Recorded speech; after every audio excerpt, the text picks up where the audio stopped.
So this question is, how do you create a deeper bark? Yes, the person's dog doesn't resemble a deep bark. It's not very aggressive. It's not very masculine. It's kind of like a high-pitched squeal, kind of like a bitch. And I told the person it's really up to the dog. However, there are a few things you can do to try and create or elicit a deeper bark. End of the day, it's going to be the genetics of the dog and the amount of frustration that dog exhibits and how much of a drive that dog has. It's kind of like picking a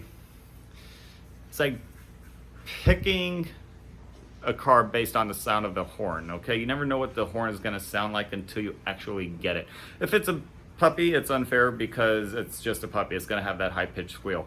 But until the dog is actually, their balls dropped or they're actually gone through heat, it's really, you're rolling craps. You never know what you're getting out of that dog.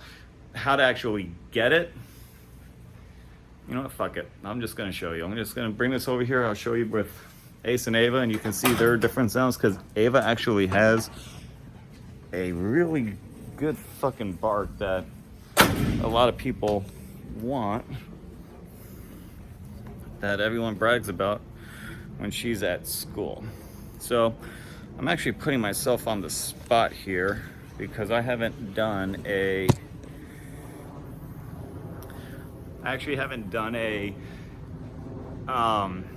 bark on command with Ace in a while. So I'll go ahead and do it. Again, right off the cuff, I got nothing, so here it is. Ace. Let's see if you actually do it. Speak.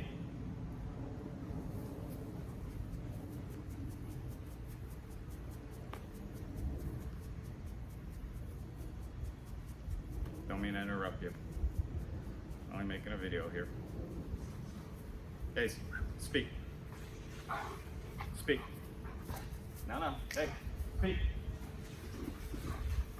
Ace, speak. Speak. Good boy, speak. Good boy, speak. Speak. Speak. No. Hey. Speak. Hey, speak. Good boy, yes. There you go, he has a deep bark. I told you it's been a hot minute since I've actually done a bark command with him. With Ava, I'll go ahead and try.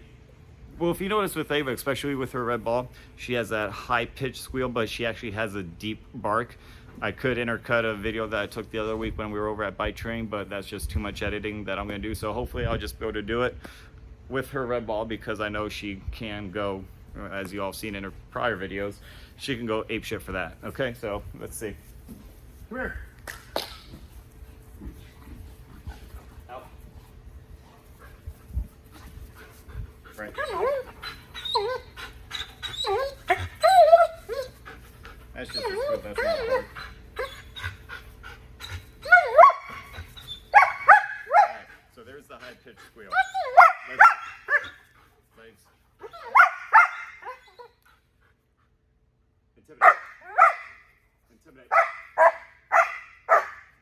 Yes. There's the deep bark. So the amount of frustration the dog will build up, that's how much you're going to get that deep bark. So they have to get really frustrated in order to create and elicit that deep bark. Best way to do it, you just saw it, find something that's very high value to them. You can tie them up to a tree or whatever, but I would not do it on a typical choker or flat collar, or definitely not a pinch collar. Put it up to the harness. Yes, the actual harness. I know we did videos and we all hate harnesses. However, this is actually one of the situations where a harness is needed. So this way they can go and attack and build that frustration and that drive and target it at, if it's a tug or a ball, whatever it may be. Just like Ava, you can do it just like how I did with Ava. If you just want to put your hand there and create it right there. But when you finally get the pitch that you want on the bark, release them.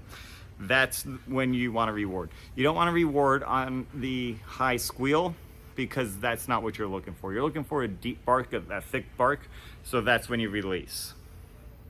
Bigger dogs like Ace, they might naturally have a deeper bark already, but if you're looking for like a specific smaller dog to have that bark, create that drive, create that frustration, and over time it will build up and they'll get deeper and deeper. All right, good luck. Talk to you next time. Done.